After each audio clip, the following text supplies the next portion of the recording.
안녕하십니까, 경매사령관 박영춘입니다. 계속해서 제가 요 강의를 하고 있죠. 공익용 산지, 임업용 산지, 농업진흥구역, 농업보호구역, 새로운 투자라는 제목으로 강의를 하고 있습니다. 이번 시간에는 공익용 산지에 야영장 허가를 받자, 그죠? 공익용 산지에 야영장 허가 가능할까? 가능할까, 여러분? 가능합니다.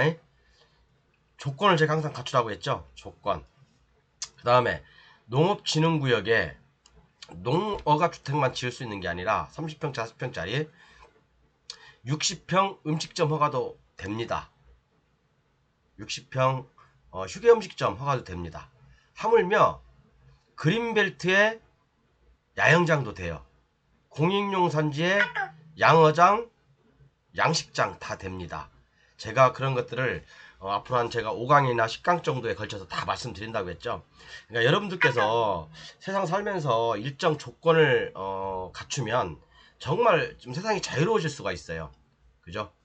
뭐 임업인, 농업인, 어업인 그런 어떤 조건을 갖추면 굉장히 보는 눈이 달라지죠. 예를 들어서 뭐 고등학교를 졸업했냐 아니면 초등학교를 졸업했냐에 따라서 세상이 보는 눈이 달라지지 않습니까? 그만큼 또 내가 할 수 있는 취업할 수 있는 일들이 좀 많아질 수 있죠. 물론 뭐 그렇다고 초등학교 졸업하신 분이 나쁘다는 건 아니에요. 절대 그렇게 비유하는 건 아닙니다. 그만큼 어떤 각종 요건에서 세상을 살아가는 요건에서 많은 혜택이 있다는 얘기예요. 절대 뭐 어떤 그 초등학교 나오신 분들을 제가 비하하거나 그런 건 아닙니다. 절대 아니니까 정말 오해하지 마십시오. 그러니까 뭐 우리가 어떤 그 회사에 이력서를 넣어도 뭐 초중이냐 초조 뭐 그런 것들 있잖아요. 그죠? 그런 의미로 말씀드린 거예요. 절대 오해하지 마십시오. 대한민국은 어떤 학력이라든가 그런 거 절대 차별 없습니다. 그래서 지금부터 어제부터 제가 방송을 했죠. 어제부터 요 유튜브 보시면 순차적으로 보십시오, 여러분.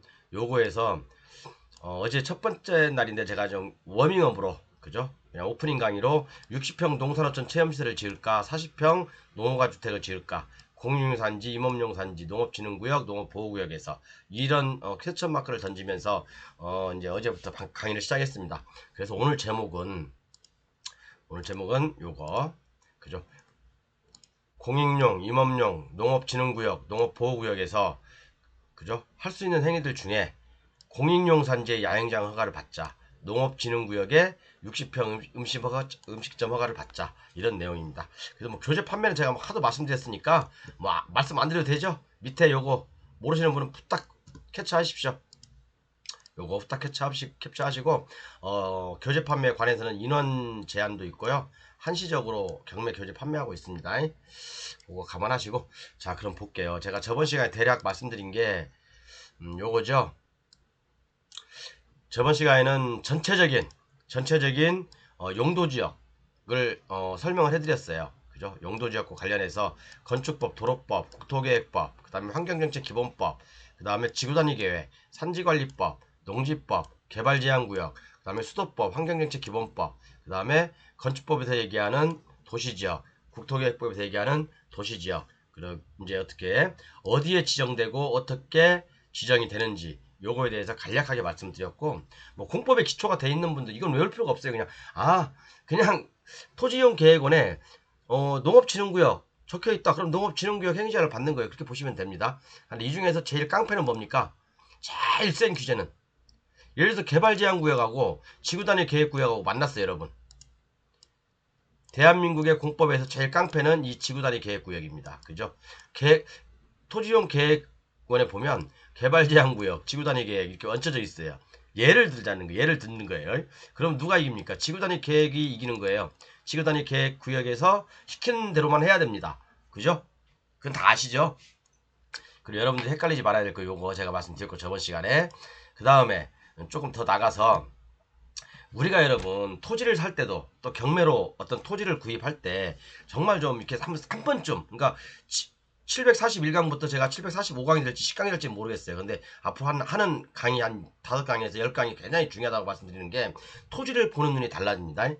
자, 예를 들어서 우리가 토지를 볼 때 아니면 또 경매를 볼 때 여러분 제가 말씀드렸죠. 어저께 설명드린 것 중에 예를 들어서 이게 맹지야. 그런데 여기가 이제 도로가 이렇게 쭉 나 있고 빨간 걸로 해야 되나? 그죠? 도로가 다 있고 그 다음에 여기 제 땅 앞에를 요렇게 다른 토지들이 막고 있어. 다시 토지들이 막고 있어. 그러면 내가 이 토지를 낙찰 받아서 아니면 또는 매매를 할 때도 매매든 뭐 낙찰이든 관계없으니까 이 맹지를 탈출하려면 여러분들은 이 토지들하고 직접 부딪혀서 얘기하지 마세요. 토지들하고 직접 부딪혀서 사장님 제가 땅값을 한 5배 드릴 테니까 요만큼 땅 좀 저한테 파시면 안 됩니까? 그럼 이 사장님은 5배가 아니라요 20배 30배 불러요. 그러지 마시고 제3자를 활용하라고 제가 말씀드렸죠. 제3자를 활용하라. 동네 이장이나 아니면 뭐 먼 친척이라든가 아니면 주위에 뭐 현장에 가보면 알 거 아닙니까? 동네에 가보면 그죠? 그런 사람들을 이용하든지 아니면 나만 다 쳐드시려고 하지 말고 그죠? 나만 다 쳐달라고 하지 말고 제가 만약에 이 땅을 사장님 이 땅을 좀 내주십시오. 그럼 제가 제 토지를 요만큼을 더 드릴게요. 그죠? 길을 낸 면적이 한 10배를 주면 돼요. 그죠? 그러면 어느 누가 이 사람 토지가 이렇게 넓어지는데 나도 맹지 탈출해서 너무너무 좋고 그죠? 땅값이 맹지 탈출하면 최소한 뭐 3, 4배 오르는 거 아닙니까? 그죠? 맹지 탈출해서 좋고 이 사람도 자기 토지가 넓어져서 좋고 얼마 좋습니까? 이런 방법을 많이 택하는 게 좋아요. 응? 직접 가서 내가 이 사람하고 직접 부딪혀야 되겠다. 그러면 여러분 해결 안 될 경우가 굉장히 많아요. 저는 이제 많은 사람들하고 상담을 해보고 또 제가 이제 지금 진행하고 있는 요거 또 이제 여기 의뢰받은 요거 진행하고 있는 것 중에 직접 다이렉트 붙지 않았습니다. 저희들은요. 제가 어제 말씀드린 게 요거 이제 이렇게 매입하고자 하는 토지가 지금 면적이 이렇게 돼요. 이렇게 어제 그림 그려드렸나? 요렇게 됩니다. 그런데 여기에 이렇게 도로가 지나가고 있죠. 이렇게 여기에 이렇게 도로가 지나가고 있어요. 이렇게 도로가 지나가고 있습니다. 이걸 좀 검은색이 아니라 파란색으로 할까? 파란색으로 할게요. 도로가 지나가고 있는데 어차피 앞에 토지가 요 토지하고 요 토지가 지금 가로막고 있어서 제 토지가 지금 맹지가 맹지가 맹지예요. 그죠? 그래서 저는 이 사장님하고 이 사장님 두 분 다 이제 제 3자를 통해 접촉을 해서 사장님 여기에 길을 내주면 제가 토지를 당신이 가지고 있는 토지 면적만큼 드리겠다. 또는 이 사람한테는 이만큼을 제가 드리겠다. 그럼 당신 토지도 이렇게 정방향 네모로 돼 있고 이 사람 토지도 이렇게 어떻게 보면 모양새가 잘 나오잖아요. 저도 역시 제가 개발하고자 하는 소기의 목적을 달성할 수 있고 여기다 키를 내서 이렇게 여기다 건축 하나 해놓고 이렇게 분할해서 매각할 예정이었습니다. 근데 요게 지금 잘 먹히 들어가고 있어요. 근데 여러분 요거 여러분들이 내 토지 사가지고 뭐 이 사람들하고 직접 앞에 토지 소유주들하고 직접 다이렉트 붙겠다? 그렇게 하지 마세요. 그것은 하수들이 하는 거예요. 하수들이 하는 겁니다.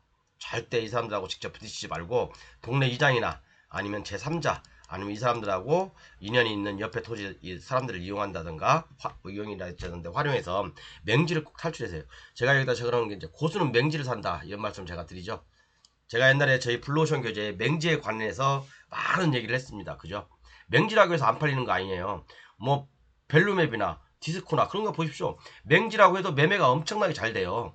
그죠? 그러니까 여러분들은 토지를 보는 눈이 약간 좀 적기 때문에 이런 것들을 잘 못 보는 거예요. 여기도 마찬가지입니다. 이 큰 토지가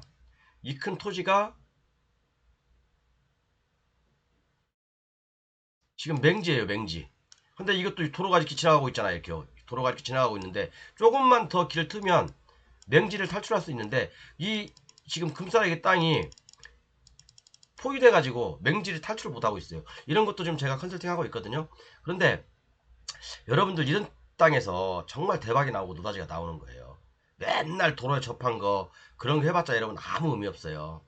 그냥 적정 가격으로 시세대로 산다 그런 마음으로 차라리 가서 금매 사세요. 금매.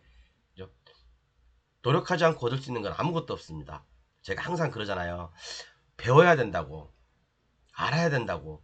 지식을 구글하는 것처럼 여기서 찔끔 그러니까 많은 유튜버들이 있지만 여기서 찔끔 저기서 찔끔 이렇게 듣고 여러분들이 언제 전체적인 지식의 어떤 그 레벨에 오르겠어요. 그러지 않아요. 그죠? 그러지 않습니다. 절대 어느 누군가를 여러분들 만나서 정말 체계적으로 공부하셔야지 정말 토지에 대한 또는 부동산에 대한 레벨이 팍 올라가는 거예요. 자, 그래서 맹지 탈취는 일단 제가 한 가지 방법은 말씀드렸습니다. 이런 식으로 하시면 대부분 많이 성공 확률이 높습니다. 저번 시간에 얘기했던 거고, 그 다음에 요거 이제 요건 내년부터 시행되는 법률입니다. 요건요. 네, 이건 이제 치유시설, 농산어촌 체험시설은 그죠? 법령의 규정은 있어요. 제가 조금 더 설명해 드릴 거예요. 법령의 규정은 있지만 지금 이것은 뭐 어촌계라든가 아니면 마을 단체들한테 허용되어 있는 것들이에요. 그렇지만 내년부터는 요게 개인한테 허용된다. 그래서 요 법률을 꼭 알아야 된다. 그래서 지금 현재는 여러분들이 우리가 농가주택을 지으려면 뭡니까? 부지면적 660제곱미터에 그죠? 몇 평? 지금은 40평인가요? 40평밖에 못 짓죠. 집을 지을 때. 그죠?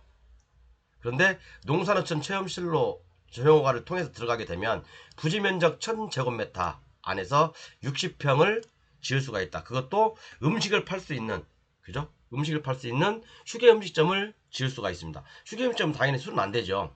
그죠? 그래서 요게 이제 내년부터 시행되는 건데 이게 필수 시설입니다. 25평이 필수 시설이에요. 치유 시설 건물이에요, 건물. 물론 여기서도 음식점 할 수 있어요. 음식 팔 수 있습니다. 그죠? 음식 팔 수 있어요. 내가 이 뒤 임야에서 생산한 뭐 더덕이나 도라지라든가 아니면 산수유를 갖다가 음식에 첨가한다든가, 그죠? 첨가해서 체험시설로 만드는 거, 그게 바로 음식 장사예요, 그게요. 음식 장사를 하라 이거예요, 국가에서.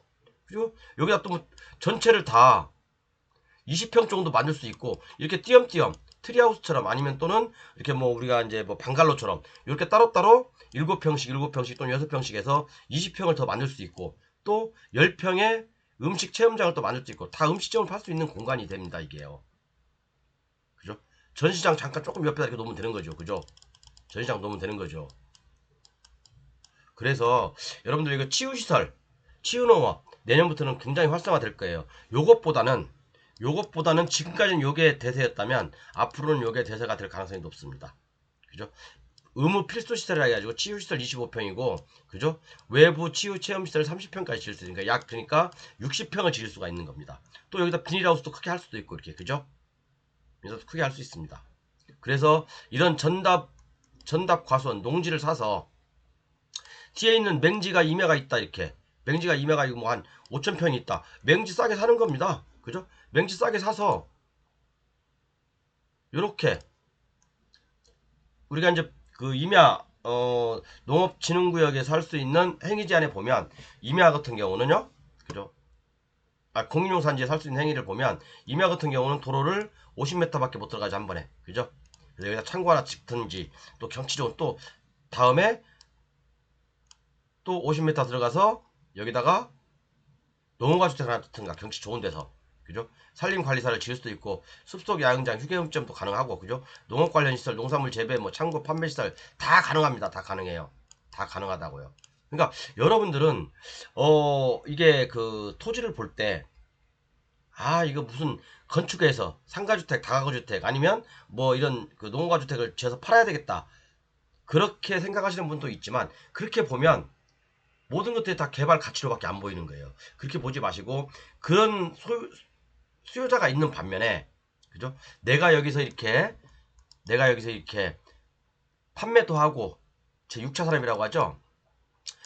뒤에서 임야에서 갖고 온 농수산물을 여기 앞에서 판매도 하고 또 제조도 하고 그죠? 그다음에 뭐 음식도 팔고 이런 6차 산업이 내년부터는 이게 허용이 됩니다. 이렇게 물론 지금까지는 허용이 됐어요. 물론 단체한테만 됐어요. 대부분은. 근데 지금은 언제 이제 그 시간 이제 조금 나올 건데 이런 식으로 해서 여러분들이 아마 토지의 가치를 많이 높일 수가 있습니다. 이해 가셨죠? 그래서 개발제한구역에서 그 캠핑장을 할 수 있는 것들은 나중에 말씀드리고요. 자, 이게 뭐 이제 그래서 농산어촌 체험시설 이게 어디에 나오냐면 죄송합니다.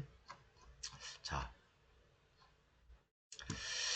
제가 이제 이것은 여러분들 이제 보기 편하게 제가 다 정리를 해 놓은 거예요. 이게 이제 그 농업진흥구역, 농업보호구역, 그린벨트 모든 토탈 다 정리를 해 놓은 거거든요. 그래서 그 법률의 규정이 요거 농업진흥구역에서 할 수 있는 행위들이 있습니다. 그 안에 보면 이런 법조문이 있어요. 그런 법조문이 있는데 여기가 농업진흥구역, 여기가 농업보호구역이거든요. 농업보호구역에서 할 수 있고 농업진흥구역에서도 할 수 있다. 아까 말씀드린 60평짜리 농산업촌 체험시설. 단 이것은 농림어업인한테만 되는 거예요. 그죠? 일반인들한테는 안 돼요. 일반인들 뭐 서울에 내려와가지고 갑자기 뭐 나이다 땅 사가지고 내가 이 농산업촌 체험시설 하겠다. 그건 말도 안 되는 소리고요. 그래서 제가 항상 여러분들께 말씀드리는 게 자격을 갖추어라. 반드시 자격을 갖추면 정말 공익용산지 그린벨트에도 그린벨트 제가 그러잖아요. 뭐라고? 그린벨트에 야영장 할 수 있다. 공익용 산지에도 야영장 할 수 있다. 조금 이따 보여드릴게요. 공익용 산지에도 야영장 할 수 있다. 자, 농산업촌 체험시설을 보면 자, 농지법 시행령 29조에 나와 있어요. 농업진흥구역에서 할 수 있는 행위. 그죠? 그리고 이와 관련된 법률은 도시와 농촌 간의 교류 촉진에 관한 법률. 그죠? 당연히 정부 지원금, 저리로 된 1%도 활용해야 되겠죠. 무상 지원금도 있습니다. 자, 근데 그건 제가 차후에 천천히 말씀드리고. 자, 해당은 누구라고요? 어떤 사람들이 할 수 있다고? 농림어업인. 그래서 제가 농림어업인 또는 임업인 조건을 갖추어라. 제가 어제 방에서 그랬죠. 저 임업인 자격 갖추었다고. 그래서 오늘은 제가 임업인 단체에 가입을 했습니다. 임업인 단체 협회에 가입을 했고 그 이제 산림조합에 가입을 했습니다. 그래야지 나중에 1% 저리 자금을 대출을 받을 수 있거든요. 제가 임야를 구매하고자 했을 때 얼마나 좋은 정책입니까 이게. 국가적으로도 이득이고 다 개인적으로도 엄청난 이득이잖아요. 농업인 자격이 있으면 농산어촌 체험시설 할 수 있다니까. 농업인 자격 갖추는 거 아무것도 아니에요 여러분. 비닐하우스 100평만 있으면 된다니까요. 그죠? 비닐하우스 100 뭐 소 2마리만 키워도 농업인이고요. 그죠? 그 다음에 벌꿀 10통. 그죠? 대가축 2마리면 소죠 소. 대가축이면. 그죠? 비닐하우스 100평만 있어도 돼요. 그러면 농산물 판매가 연간 얼마에 뭐 그런 것들 몇 가지 있잖아요. 농업인 자격, 임업인 자격 반드시 갖춰 놓으십시오, 여러분. 그러면 자, 농림어업인을 위한 행위라고 제가 여기다 적어놨죠. 여기는 임업인을 행한 행위지만 지금 이걸 설명하는 거니까. 그럼 여기는 농산어촌 체험시설은 농업진흥구역에도 할 수 있고 제가 동그라미 쳐놨죠. 농업보호구역에도 할 수 있다. 자, 그런데 자 지금까지는 여러분 지금까지는 도시와 농촌 간의 교류 촉진에 관한 법률 요거 도시와 농촌 간 촉진 법률 따라 농어촌 휴양 마을사업식으로 그 부지면적이 총 1만 제곱미터 미만 요것은 이 가항은 뭐냐면요. 이 가항은 마을 공동이나 어촌계 또는 공동 주민들에게만 했던 거예요. 공동으로 추진한 사업만 농산어촌 체험시설이 가능했던 거예요. 그러나 이 남옥에 보면 뭐라고 돼 있냐면 농업인, 어업인 또는 농업법인, 어업법인이 자기가 경영하는 농지, 산림, 축사, 어장 또는 농수산물 가공처리 시설을 체험하려는 자를 대상으로 설치하는 교육, 홍보시설 또는 자기가 생산한 농산물과 그 가공 등을 판매하는 시설로서 그 부지 총면적의 1000제곱미터 미만의 시설. 그러니까 1000제곱미터 미만에 1000제곱미터면 330평이잖아요. 그죠? 330평 안에 1000제곱미터만 소유하고 있으면 돼요. 330평 안에 60평을 지을 수 있다니까요. 거기에 음식 판매도 가능하다고. 음식 판매도 가능하다고요. 그러니까 일반 음식점은 아니고 휴게 음식점이죠. 그렇지만 공익용 산지에서도요. 일반 음식점이 가능합니다. 안 될 것 같아요? 여러분은 법을 꼼꼼히 뜯어보지 않고 교재가 없으니까 그러는 거예요. 그죠? 법을 꼼꼼히 뜯어보지 않잖아, 여러분들은. 대충 보잖아. 봐도 몰라. 왜? 우리가 이제 국가에서 나오는 그 법제처에서 나오는 이제 별표 1 막 그런 거 보면 막 엄청 헷갈리잖아요. 이거는 사실은 별표 1, 별표를 제가 다 정리해놓은 이 교재입니다, 이거는. 그렇기 때문에 여러분들이 공부하기가 굉장히 편하죠. 자, 그래서 여기 나와 있죠. 농업인, 어업인 또는 농업법인, 어업법인. 그러니까 농업인들은 농산어촌 체험시설을 할 수가 있다는 얘기예요. 이 조건은 뭡니까? 치유시설이 25평 들어가야 되고 나머지 35평은 체험시설 뭐 치유시설 아무거나 해도 돼요. 그죠? 그렇지만 이 모든 것들에서 치유가 뭡니까? 내가 거기서 생산되는 품목을 내가 더덕을 좋아하니까 제가 더덕 엄청 좋아합니다. 더덕을 제가 이제 그 뒤 임야에 생산했어. 그럼 더덕을 요리해서 뭐 오리고기하고 섞어서 요리해서 팔 수도 있고 그죠? 그러니까 그게 음식점이지 뭡니까? 안 그래요? 꼭 음식점을 크게 해서 되는 게 아니라 제가 볼 때는 60평이면요. 60평이면 이 중에서 25평을 뭐 의무적으로 치유시설로 한다고 하지만 그죠? 치유시설 내에도 음식점 할 수 있고 60평이면 제가 볼 때는 테이블 한 20개는 넣을 거예요. 그죠? 20개 넘게 넣죠? 보통 한 두 평당 하나를 보나요? 그죠? 두 평당 하나 보는 거죠. 테이블 면적을 4인 테이블 그죠? 60평이면 30개 테이블이 들어가요. 그죠? 그렇다고 아까 말씀드린 그 비닐하우스에서도 그죠? 뭐 고기 꿀 수도 있죠. 뭐 팔 수도 있잖아요. 그죠? 야외 테이블 커피도 팔 수 있고 다 할 수 있어요. 그러니까 이게 굉장한 혜택이에요, 여러분. 지금까지 안 했던 분들은 빨리빨리 하십시오. 저는 제가 이제 8월 잠깐 이제 8월 말부터 아니 9월 달에 제가 강의를 못 했던 이유는 임업 후계자 이제 선발이 제가 됐고 40시간 교육 받으면 돼요. 40시간 교육 받고 군청 산림과에 가서 그죠? 신청하면 됩니다. 신청하면 2, 3일 후에 임업인 후계자로 선발됐다는 통지가 와요. 그러면 이 통지된 서류를 가지고 한국 임업 후계자 단체 협회가 있어요. 거기에 저 오늘 가입했거든요. 협회에 가입하고 또 지역 산림조합에 가입하시면 돼요. 그러면 나머지 이제 임업 후계자니까 국가 정책자금 임야를 구입할 때도 1% 저리로 받을 수 있고 여러 가지 혜택이 있어요. 이런 얘기 나중에 하려고 그랬더만. 어쨌든 제가 이 교육기간도 제가 설명해 드릴게요. 소개해 드릴게요, 나중에. 그죠? 40시간 그냥 동영상 틀어놓으면 돼요, 여러분. 뭐 거기서 맨날 보고 있으라는 게 아니라 동영상 핸드폰이 됐든 컴퓨터가 됐든 40시간만 틀어놓으면 되는데 참 진짜 저는 이렇게 혜택들이 많고 개발 가능성이 많은데 이미 이런 것들은 다 선점을 하고 있어요, 사람들이. 여러분들만 지금 정보가 너무 늦은 거죠. 근데 대한민국의 임업 후계자가 몇 명 될 것 같아요, 여러분? 4,000명밖에 안 됩니다. 4,000명밖에 안 돼요. 4,000명 조금 넘어요. 블루오션 아닙니까? 블루오션? 아직까지 블루오션이죠? 자, 그래서 결론은 뭡니까? 법률의 규정에 의한 농산어촌 체험시설이 앞으로는 그리고 치유농업, 6차 산업에 관한 법률도 있습니다. 치유농업이 앞으로는 대세다. 6차 산업하고 치유농업하고 비슷한 얘기입니다. 그렇기 때문에 반드시 여러분들은 이런 농림업인 또는 임업인 이런 조건을 갖추시고 난 다음에 이런 것들 얼마든지 경매나 매매로 하면 국가에서 1% 대출도 해주고 얼마나 좋습니까? 그죠? 이런 것들 그래서 아까도 말씀드렸지만 지금까지는 여러분들이 단순히 알고 있는 농림어업인 주택 40평을 지을 것이냐 제가 그러잖아요. 60평의 농산어촌 체험시설을 지을 것이냐 그런 딜레마에 쌓이지 마시고 이게 당연히 정답이죠. 이게 정답. 이게 정답 아닙니까? 자 예를 들어서 자 내가 한 여기 뭐 한 300평 정도의 전답을 구매했어.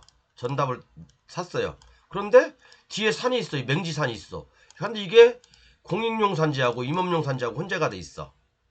그죠? 아니면 그죠? 공익용 산지가 있어. 그러면 나는 여기다가 이 전답에다가 뭡니까? 이 삼 이게 제가 300평 샀다겠죠? 그럼 여기다가 60평이 아까 음식점도 만들고 커피도 팔고 카페도 만들고 그렇게 해서 여기서 60평을 활용하면 되는 거잖아요. 그죠? 여기서 장사하면 되는 거고 뒤에 공익용 산지에서는 뭐 합니까? 이건 아주 싸게 살 수 있잖아요. 그죠? 공익용 산지에서 양어장, 양식장, 야영장 된다고 했죠, 제가. 된다고 했습니다. 그리고 공익용 산지에서도 일반 음식점이 된다. 일반 음식점이 된다. 돼요. 된다니까요. 바로 설명해 드릴게요. 이거 끝나고. 이거 자.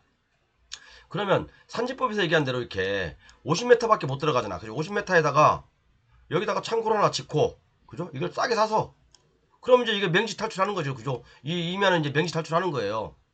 지가 공인용 산지든 임업용 산지든 나는 몰라. 그런 거 그딴 거 몰라. 나는 일단은 임업인 자격이 있어. 자, 창고를 짓든 농가주택을 짓든 지어. 그러면 이제 여기 맹지가 탈출되죠. 뭐 그죠? 그다음에 또 다음에 또 50m 또 들어가. 50m 들어가서 여기다가 농업인 주택을 하나 쳐. 그죠? 맹지가 탈출됐으니까 이만큼은 다른 사람한테 팔아도 되고 그죠? 나는 여기다가 야영장 할 수 있어요. 야영장. 야영장도 할 수 있어요. 야영장 안에서 일반 음식점도 할 수 있다니까. 일반 음식점도 할 수 있다니까. 이 농산어촌 체험시설은 휴게 음식점밖에 안 되지만 이 야영장은요. 조금 이따 설명해야 된다고 했어요. 또 이런 분개하지 말고 흥분하지 말고 흥분하지 마세요. 여기 이제 야행장에는 일반 음식점도 돼요. 일반 음식점도. 그죠? 일반 음식점 된다니까. 여러분들은 지금 제가 항상 솔직히 죄송한 얘기지만 유튜브에 떠드는 하수 유튜버들 정말 진짜 많다고 제가 그랬잖아요. 95%는 다 하수댁이라고. 깊은 지식이 없어요. 제가 사실 이 강의를 할까 말까 사실 굉장히 고민을 많이 했어요. 이걸 사람들한테 풀어야 되나 말아야 되나. 뭐 조만간에 뭐 내릴 어차피 이제 뭐 다음 달부터는 제 영상을 이제 한시적으로밖에 못 보니까 이렇게 해서 개발에 들어가면 되잖아요. 그죠? 이렇게 해서 정말 이 공인용 산지나 임업용 산지 또는 농업진흥구역, 농업보호구역 토지를 임야를 금손하게 땅으로 만들면 되는 거잖아요. 맨날 여러분 여기다 여기 단독주택 이 땅이 있어. 그럼 여기 길을 이렇게 내고 단독주택 몇 개만 짓까 이 생각만 하니까 맨날 그런 땅만 보는 거야. 그런 땅만. 그죠? 이런 시설들 이런 토지들을 찾는 사람들도 수록합니다. 여기에 딱 도로 만드는 순간 땅 가치는 10배 올라가요. 10배는 아니겠지. 공인용 산지니까. 최소한 그죠? 공인용 산지에 그러면 공인용 산지에 농어가주택을 지을 수 있을까요? 있어요. 이것은 법에서 인정하는 거예요. 100% 됩니다. 100%. 공인용 산지에도 100% 농어가주택이 됩니다. 그죠? 제 교재에 다 나와 있어요. 자, 그러면 여러분들 당연히 단순하게 여기 전답 과수원에다가 여기다 뒤에 있는 임야를 샀어. 아무 쓰잘데기 없는 땅이라고요? 쓰잘데기 있는지 없는지는 여러분 해보기나 했어요? 어디서 들어보기나 했습니까? 안 들어봤잖아. 그죠? 자, 일단 이것은 여기까지 할게요. 제가 열을 안 내려고 많이 얘기를 하고 있습니다. 내일 모레가 이제 뭐 명절인데, 그죠? 자, 그럼 밑에 좀 더 내려볼게요.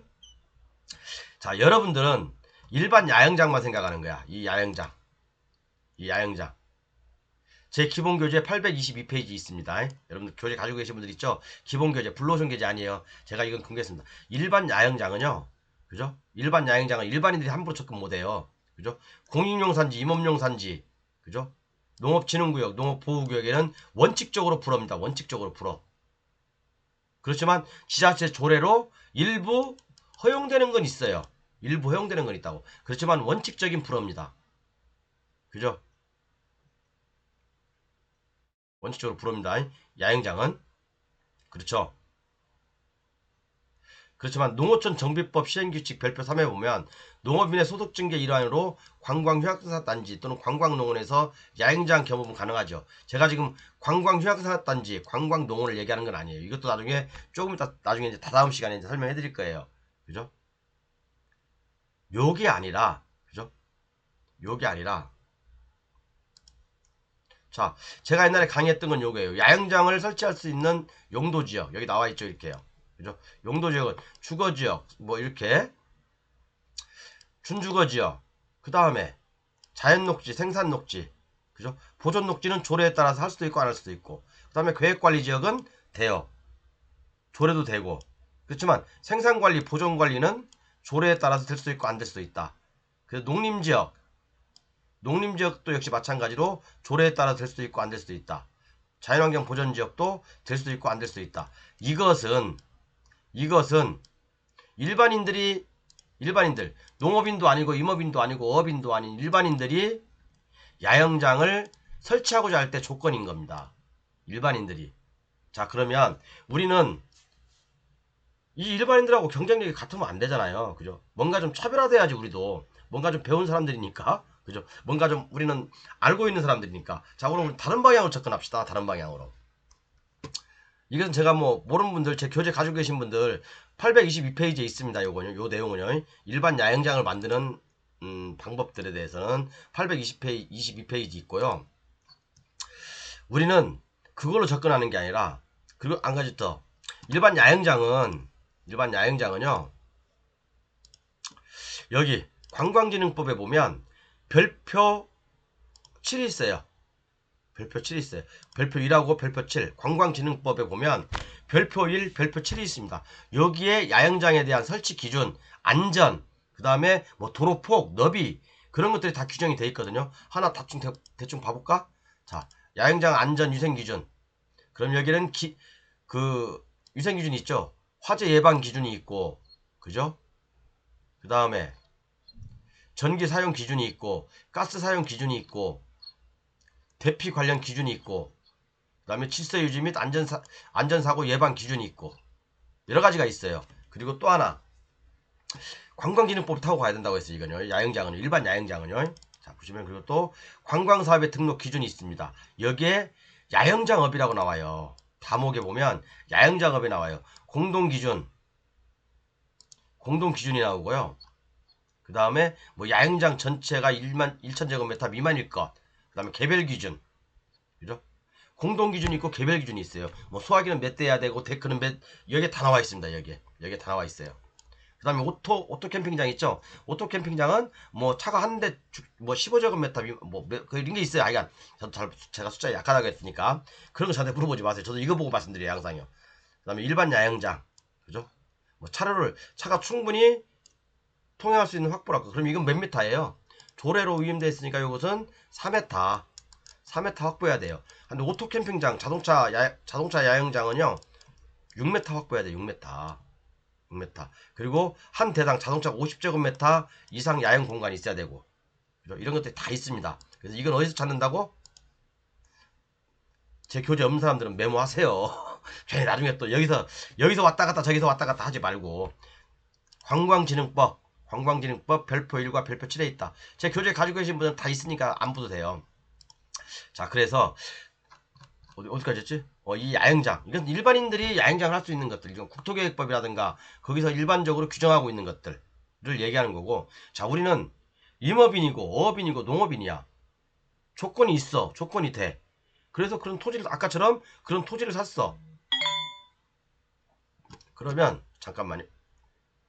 자, 제가 잠깐 전화 좀 받고 있었어요. 자, 그래서 자, 우리는 이걸로 들어가면 돼요. 숲속 야영장 또는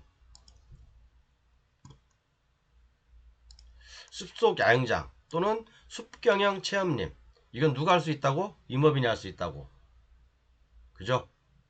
그러면 여기 보면 산림문화, 휴양에 관한 법률 찾아보면 되고요. 이것도 역시 마찬가지예요.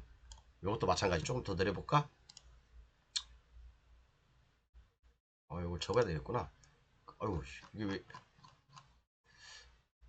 자, 이렇게 돼서 숲속 야영장 또는 숲경영 체험료 들어가면 돼요. 이 숲속 야영장하고 일반 야영장하고 뭐가 틀려요? 일반 야영장이랑 숲속 야영장이랑 똑같은 말이에요. 여러분들이 뭐 용어를 좀 헷갈리시는데 숲속 야영장이나 일반 야영장이랑 똑같은 말이에요. 야영장이에요, 야영장. 그죠? 야영장이라고요. 그러면 요것은 휴게 음식점이 가능해요. 그런데 이 숲경영 체험님은 식당, 카페, 캠핑장 등 일반 음식점도 가능하거든요. 요것은요. 그러니까 요것은 숲속 야영장은 휴게 음식점만 가능하고 숲속의 체험님은 일반 양식장이네. 일반 음식점이 가능한 거예요. 그렇죠. 몰라요? 그래서 제가 여기다 뭐라고 써 있습니까? 공익용 산지에도 가능. 이거 제가 얘기하는 게 아니라 법에서 얘기하는 겁니다. 자, 여기 뭡니까 이게? 공익용 산지, 여기 임업용 산지. 당연히 공익용 산지가 되면 임업용 산지 당연히 되는 거예요. 그죠? 당연히 되는 겁니다. 그래서 이런 숲속 야영장은 공익용 산지나 임업용 산지도 된다. 제가 한번 볼게요. 제가 자료를 정리하는 거. 자, 보존산지의 공인용 산지 행위 제한에 나와 있습니다. 이게요. 산림문화 휴양에 관한 법률 또는 임업용 산지에서 허가 가능한 3,000평에서도 가능하고 야영장으로 형질 변경 가능한 면적은 30% 이하. 그죠? 그러면 예를 들어서 1,000평이다. 야영장으로 형질 변경 가능한 면적은 30%니까 300평이네. 그죠? 300평은 야영장을 쓸 수 있다는 얘기예요. 그리고 이 중에서 10%는 관리사무소, 매점, 샤워장 등 300평 중에 30평은 그죠? 관리사무소, 매점, 샤워장 등 설치할 수 있고요. 그죠? 설치할 수 있죠. 당연히 도로폭은 3m 이상 접해야 되고 그죠? 이것은 이 숲속 야영장을 하는 데 있어서 똑같아요. 야영장도 마찬가지예요. 야영장이나 숲속 야영장도 똑같이 개발행 허가 기준을 따라한다. 그러면 예를 들어서 5,000제곱미터 미만이다. 그럼 도로폭이 몇 미터입니까? 4m죠. 그러면 3만 제곱미터 미만은 도로폭이 6m 확보해야 되죠. 똑같습니다. 이 야영장을 설치할 때는 똑같은 개발행위 기준을 따른다. 근데 숲속 야영장은 임업인한테 혜택이 있는 거다. 그죠? 그래서 숲속 야영장 설치할 수 있는 시설의 종류 및 기준이 있어요. 별표 3의 2에 보면 숲속 야영장에 설치할 수 있는 시설의 종류에서 기본시설이 있고 편익시설이 있고 유생 및 취사장 그 다음에 체험 교육 어쩌고저쩌고 있어 이렇게요. 그죠? 안전시설 이런 것들 기준 일반 야영장하고 똑같죠? 일반 야영장하고 똑같습니다. 그럼 여기 여러분들 대충 읽지 말고 공부를 많이 하신 분들 정말 상위 1%는 여기 쭉 보면 임도, 야외 탁자, 데크로드, 전망대, 모노레일까지 설치할 수 있네. 그죠? 야외 쉼터, 야외 공연장, 대피소, 주차장, 안내소, 판매장, 매점 및 뭐라고 했어요? 식품위생법 시행령에 따른 휴게 음식점을 할 수 있다. 그죠? 휴게 음식점 할 수 있어요, 없어요? 있어요. 모노레일도 이렇게 쫙 만들어 놓으면 좋잖아요. 그죠? 아까 그런 진짜 내 임야에 이렇게 좀 멋지게 만들 수도 있잖아요. 그죠? 그것도 아래쪽에서는 정말 체험시설을 만들어서 60평 정도 음식점 판매할 수도 있는 거고. 그렇죠? 정말 할 수 있는 게 너무 많아요. 여러분들. 할 수 있는 게 너무 많아요. 이렇게 많은 것들을 할 수 있습니다. 이렇게 많은 것들을. 이 숲속 야영장에서는. 이것은 뭐 일반인들 다 개나 소나 다 하는 게 아니에요. 이것은 뭐라고요? 임업인들한테 주는 특혜입니다. 특혜예요. 그것은 그러니까 공익용 산지도 할 수 있고 임업용 산지도 할 수 있다. 그렇죠? 그리고 숲경영 체험님 이것은 아마 작년에 입법 예고가 됐습니다. 입법 예고돼서 강원도 모에서 지금 최초 1호가 있어요. 1호가 있어요. 1호가 있다고요. 여기는요. 이 숲경영 체험님은요. 일반 음식점, 식당, 카페, 캠핑장, 그 다음에 일반 음식점, 숙박시설도 가능합니다. 숙박, 편의시설까지 다 가능해요.